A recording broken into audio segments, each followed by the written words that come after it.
and welcome to another Sunday morning with the Blurred Church of Anime. Where did that come from? No, we're the Blurred Church of Anime. I am your preacher, your teacher, your pastor, your cult leader, whatever you want to call me. I am Blaquestarr, here to share another inspiring message for you this Sunday morning. I hope y'all have been having a great week. I have to say that I have actually been having a pretty positive week of last week, despite the thunderstorms and hail and tornadoes and flooding and all that stuff.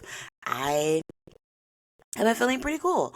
I think a bit of it is because the weather is trying to get up to 70, and that just makes me a lot more happy. Another big reason is it's almost my birthday. When I get around my birthday week, my birthday month, I tend to become a lot more optimistic. I am a big birthday person. I believe in celebrating your birthday. I believe in celebrating you. I believe in celebrating, like, having people celebrate their birthdays, not like in an obnoxious way where you're like, I don't talk about my birthday. I'm gonna be like, no, we have to talk about it.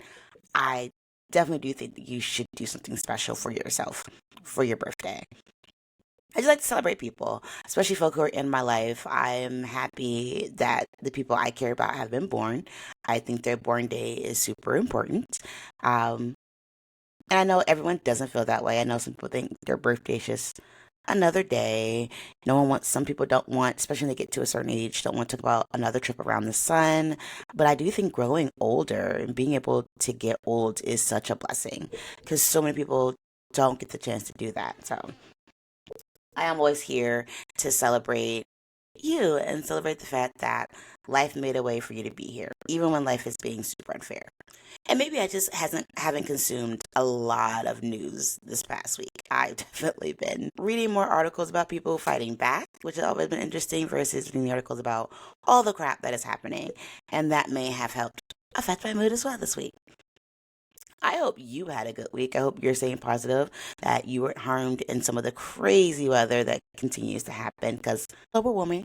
And if you didn't have a good week, if you know bad weather things got you down, keep you from doing things you want to do, if you know larger news or local news really affected you, I just hate that it has happened. It does. It does. Like, the world is not perfect.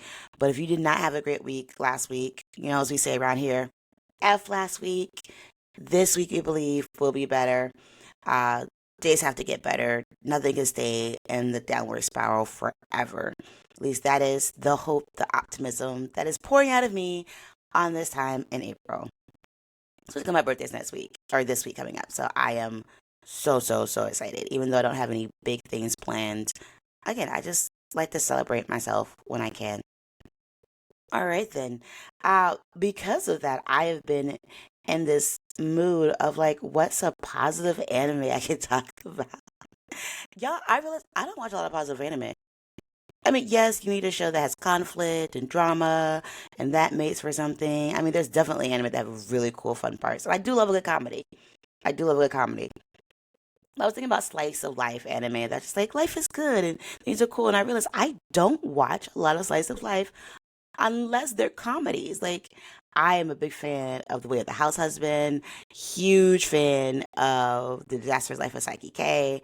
I think I like chaotic slice of life where things are weird. And I am probably going to do Psyche K message relatively soon, maybe even next week, because I always love rewatching it, but it's something I can't put in the background because it's so chaotic. So I try really hard to, like, if I'm gonna watch a whole season, what am I getting out of this? Because it's such a really, really, really great show. Uh, anyway, I was thinking about then I was like, okay, what about birthdays? What's something about somebody celebrating a birthday, a cool birthday episode that again is not sad? And I was reminded of Kotaro Lives Alone, which I'm gonna be honest with y'all. It took me a while to watch Kotaro Lives Alone. First, because I didn't like the animation style, and it's very rare that I don't watch something because of the animation style. But Kotaro's face, his eyes, creep me out. Just giant head, giant eyes, staring into your soul. Like, what are we doing? What are we doing? And then people who had seen it was like, "Oh, it's really sad," and they're like, "Ooh." Well, don't know about it, but it's also really hopeful. It's really beautiful. And then it reminds you of the beauty that I talk about like nearly every week of Community. And I'm not sad that I watched it. There is some heavy topics, not gonna lie, but there are just some really freaking beautiful moments. And I am someone who, even in black cinema and television shows, like I respect the trauma as long as there's a hopeful message at the end. I'm always about overcoming adversity. I love that kind of stuff. So Kotaro Lives Alone is definitely, and it's not just like heavy, heavy, heavy. It's like little sprinkles of things. You're like, oh, this is heavy. But you think about it like, oh, this is heavy. But anyway, if you have never seen Kotaro Lives Alone, I think it's exclusively on Netflix. It is based off a manga, and not only does it have an anime that's on Netflix, it also has a live action, and I'm not sure if I want to watch live action. I've been toying with it, trying to find it. But anyway, Kotaro Lives Alone is really about this little boy, Kotaro, who da da da lives alone. He moves into this apartment building.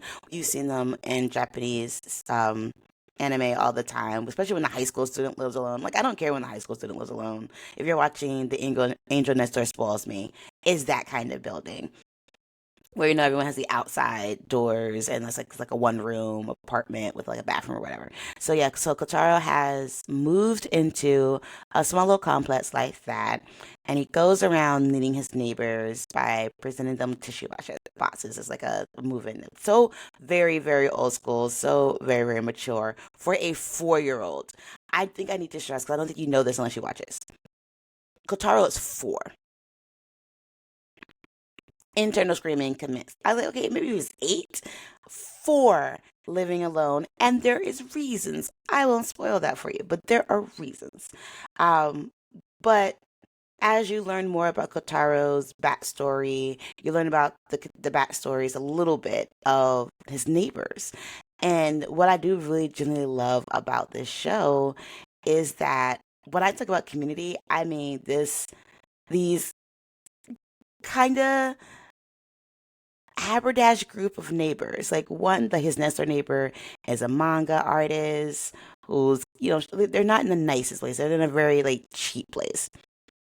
He is like, I can't let this kid walk around by himself. He'd get kidnapped. Like, I don't have a regular job, so I could just follow this kid all day, which is hilarious in itself. And then you got the guy that everyone thinks is a Yakuza or low level Yakuza who is going through a divorce and can't see his own son. So he's like always trying to hug Katara. And Katara's like, stop that, dude. Like, nah, we don't do this here. And you have the woman that's a hostess who is so cute to him, and Katara's constantly flirting with her. It's a really interesting group of people who have kind of banded together. And I think what I thought was really interesting is that they didn't all seem to know each other. Like they've been living in the same building or whatever for how long, but it wasn't until Kotaro went, next door and knocking on doors and handing out tissues where it's like, oh yeah, we all live in the same building and we all kind of want to watch out for this kid that's really living by himself and, you know, kind of respect the fact that he's living alone in this space but want to be there because a child should still be a child.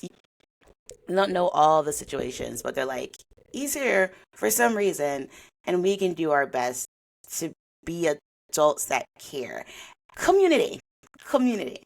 And one of those really really cool ways, and they have like 12 episodes, but the episodes are like really small vignettes, kind of that like very slice of life ish. Or like 2 or 3 things will happen in an episode that's not all just one story through.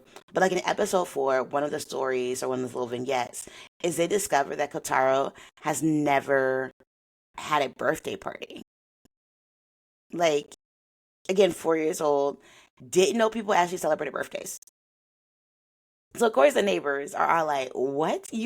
This is kids love birthdays. What are we gonna do?" Um, so they prepare a secret birthday party for Kataro, and Kataro's like, "Oh, people blow out candles and stuff." So he like practices blowing out candles because that's what he thinks a birthday is.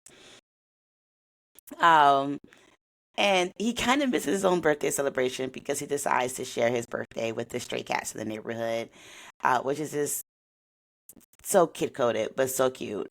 And all the neighbors just like how do you just not love this kid? Um, and for somebody, and then Kotaro is very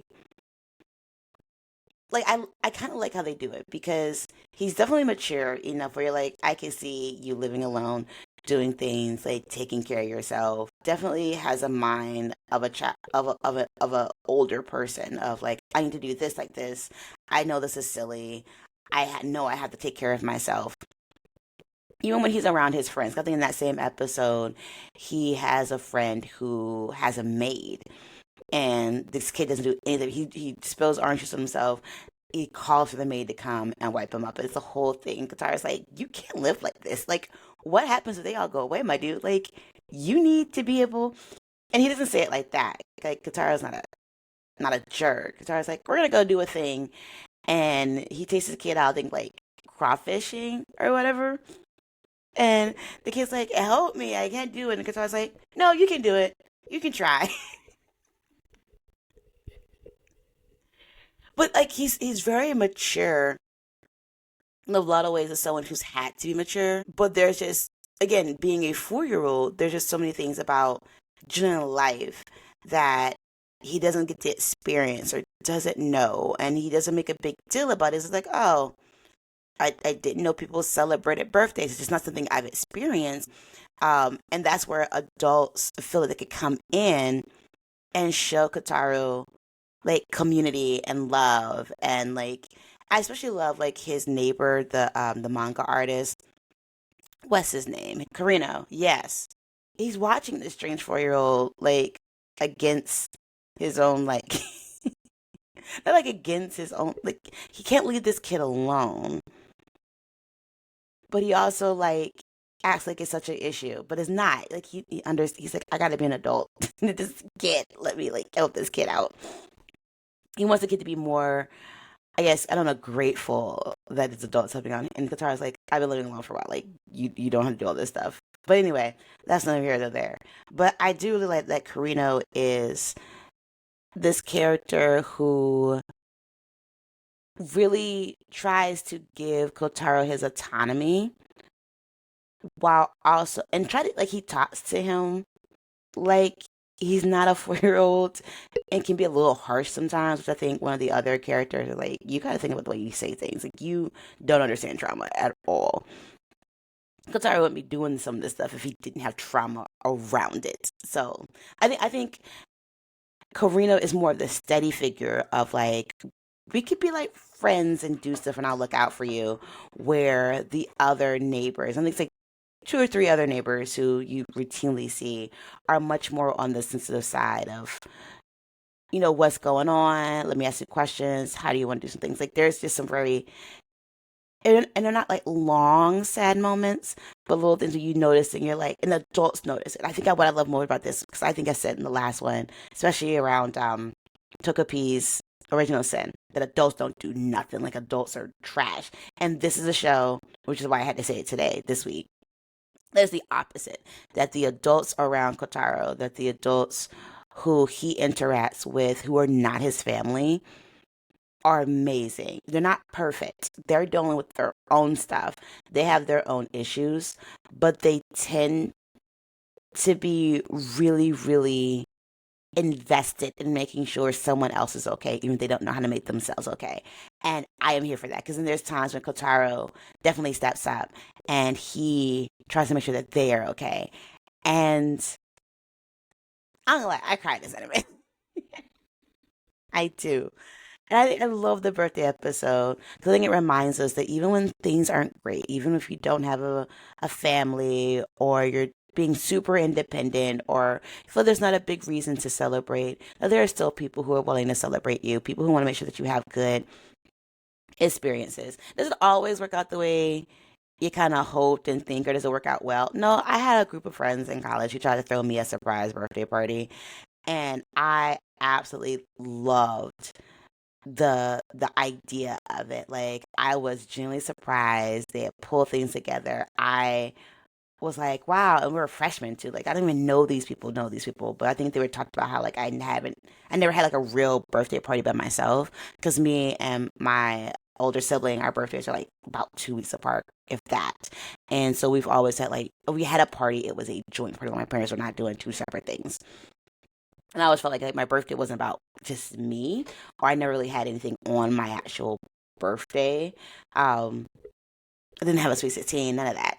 And so I think I mentioned some of that to friends as the birthday was coming up. And then they was like, oh, we're going to throw yours. They didn't tell me this, but they decided they're going to throw a surprise birthday party for me. Now, the whole thought process, the idea, the thing, us all going out to eat, we're at Chili's, wonderful. I really so appreciated how much they went out for me for this.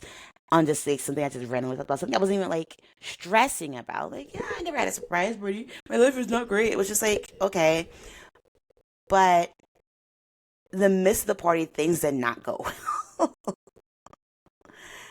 Friends felt a certain way. The people who organized it were acting a certain way. I had not planned on doing a birthday party and ended up having to like cover food for other people. I was left with this cake they didn't know what to do with. It was a bit chaotic. The thought was there. The execution the thought was there. The execution wasn't based around my needs at all. I would say it like that. But it's still as annoying as it was, and then I had to like it was the aftermath itself wasn't fun for me, and I felt like I was used at the end of the day. But I still appreciate the thought of people saying like, you haven't had this experience, let's see if we can have this experience. And I definitely never thought I would have someone say surprise to me, and I thought I was just going out with my partner at the time. So yeah, it's still a good memory, even though, like, again, things did not turn out perfectly, things did not turn out well. Had to deal with a lot of interpersonal relationships because of it.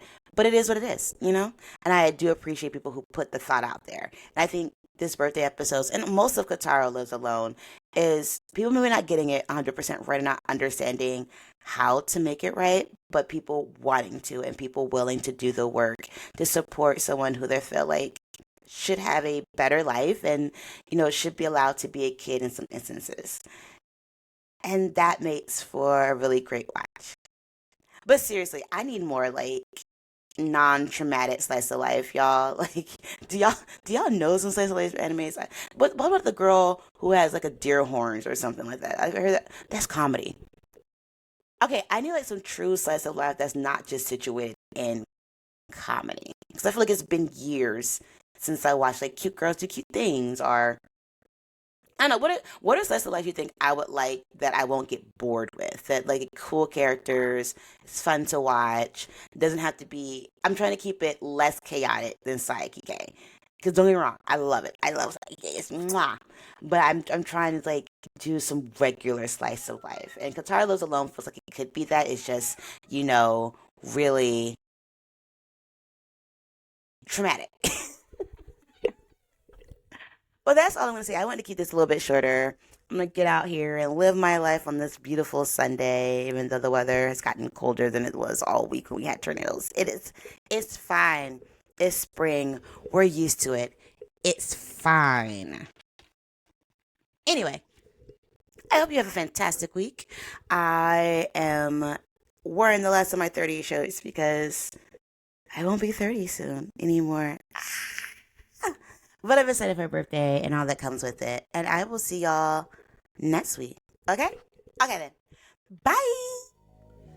The Blurred Church of Anime podcast is produced by Blaquestarr, aka Lauren Tillman, written by Lauren Tillman, and hosted by Lauren Tillman. Music created by EL47.